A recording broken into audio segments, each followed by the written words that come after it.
আমার বন্ধুরা, ভাইয়েরা আমার, এজন্য আল্লাহ রাব্বুল আলামিনের হাবিব বিশ্ব নবী মুহাম্মদুর রাসূলুল্লাহ সাল্লাল্লাহু আলাইহি ওয়াসাল্লাম এই মাহে রমজানের প্রস্তুতি নেওয়ার জন্য শাবান মাস, রজব মাস থেকেই আমাদেরকে আল্লাহ রাসূল সাল্লাল্লাহু আলাইহি ওয়াসাল্লাম দোয়া শিখিয়েছেন।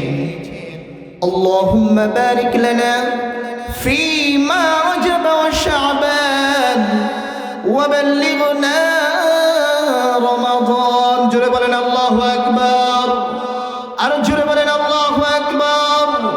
লিল্লাহি তাকবীর।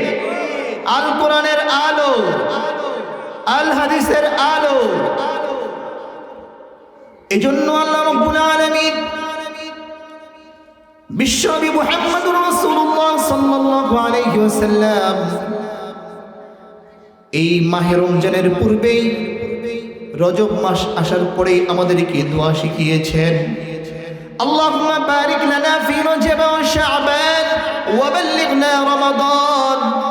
রব্বুল আলামিন রজব মাসের বরকত দান করো, শাবান মাসের বরকত দান করো, এবং মাহে রমজানের পরিপূর্ণ 30টি রোজা রাখার হায়াতান তাইয়্যিবা আমাদেরকে দান করে দাও। জোরে বলেন আল্লাহুম্মা আমিন।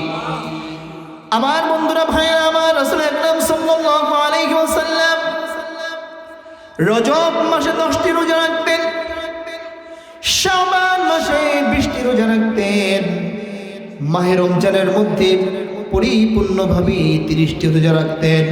রাসূল সাল্লাল্লাহু আলাইহি ওয়াসাল্লামের খাঁটি উম্মত যে দাবি করবে মাহে রমজানের রোজা 30টি রেখে যদি আল্লাহর সন্তুষ্টি অর্জন করতে পারে, আল্লাহ রাসূল সাল্লাল্লাহু আলাইহি ওয়াসাল্লাম বলেন, যে ব্যক্তি 30টি রোজা রাখে, 30 রোজা রাখার পরে ঈদের জামাতে যখন সে হাজির হয়ে যায়, মায়ের পেট থেকে যেদিন দুনিয়াতে আগমন করেছিল নিষ্পাপ, ওই রকম ভাবে ঈদের জামাত থেকে ওই ব্যক্তিকে আল্লাহ তাআলা নিষ্পাপ ফেরেশতা বানিয়ে দেন। জোরে বলেন সুবহানাল্লাহ।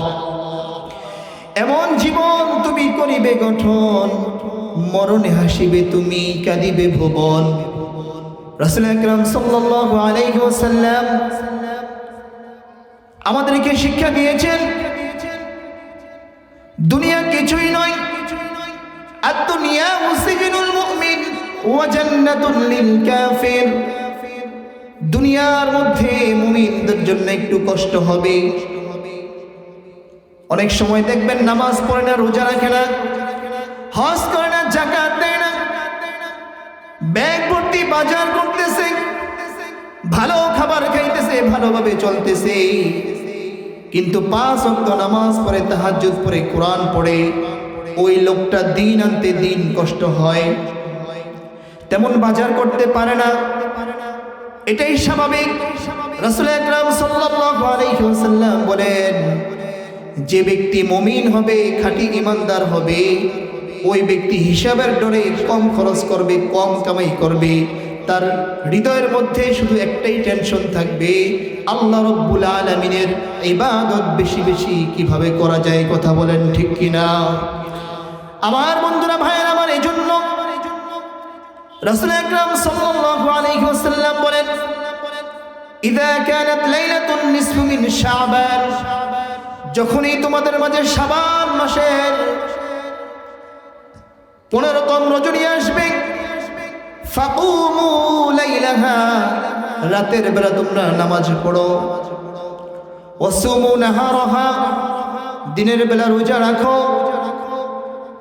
কিন্তু বর্তমানে অনেক সময় দেখা যায় কিছু পণ্ডিত, নামধারী আহলে হাদিস, নামধারী মুসলমান দাবি করে, কিন্তু তারা আবার বলতেছে কোরআনের মধ্যে, হাদিসের মধ্যে শবে বরাত বলতে কিছু নাই। কথা বলেন ঠিক কিনা?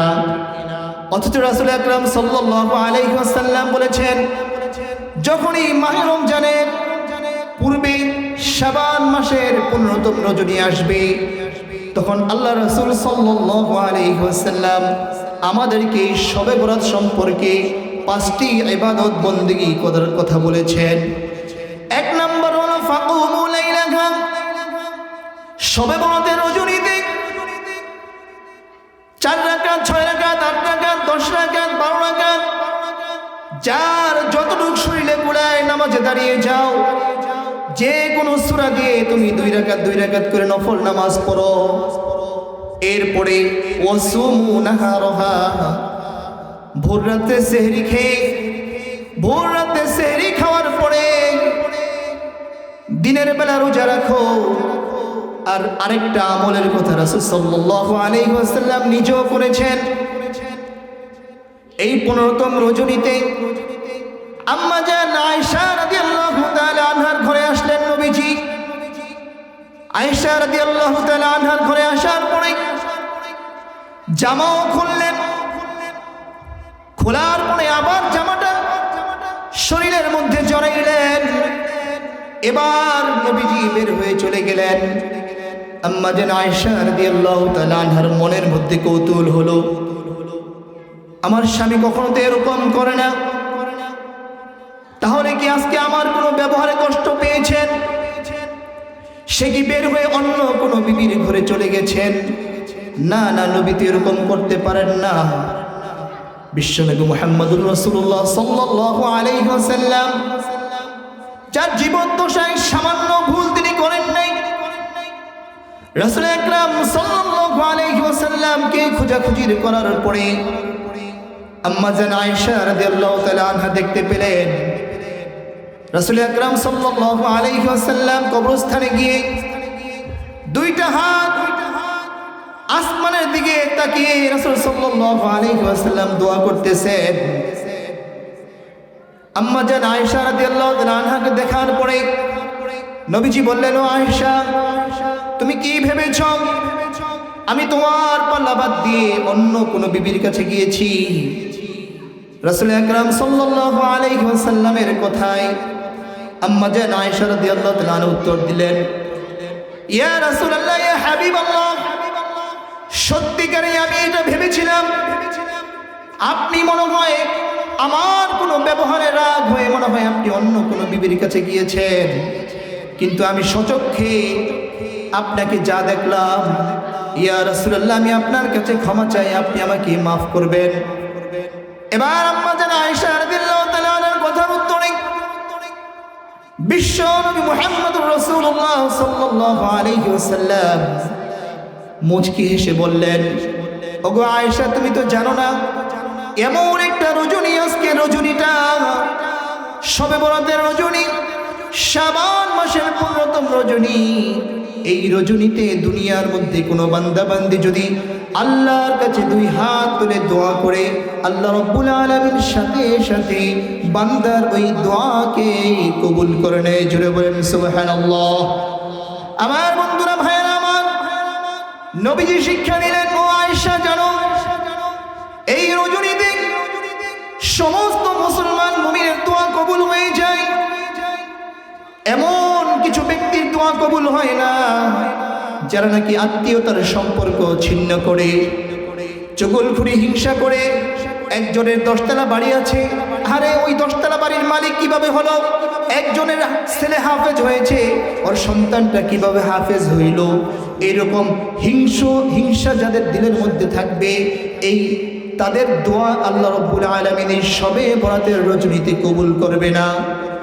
রাসূল আকরাম সাল্লাল্লাহু আলাইহি ওয়াসাল্লাম বলেন, আয়েশা শোনো, যদি সম্ভব হয় সারা রাত্রি ইবাদতের মধ্যে কাটিয়ে দাও, দিনের বেলা রোজা রাখো, কোরআন তেলাওয়াত করো, মানুষের কাছে দান খরচ দাও, খরচ করো, কোরআন তেলাওয়াত করো।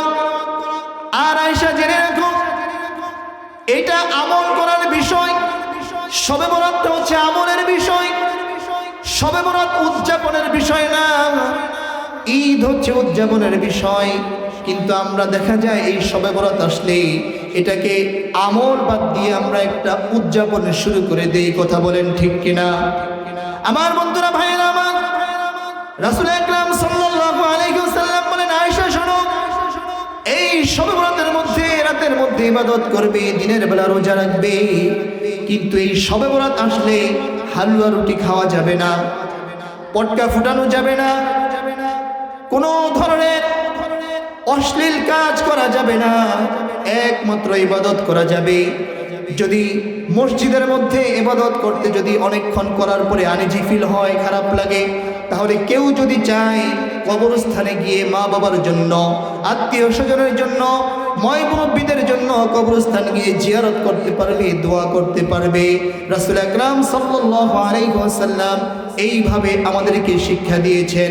আল্লাহ রাব্বুল আলামিন যেই কথাগুলো বললাম কোরআন ও হাদিস থেকে আমাকে এবং আমাদের সকলকে সেই অনুযায়ী যেন আমরা আমল করতে পারি, শবে বরাতের আমল যেন করতে পারি।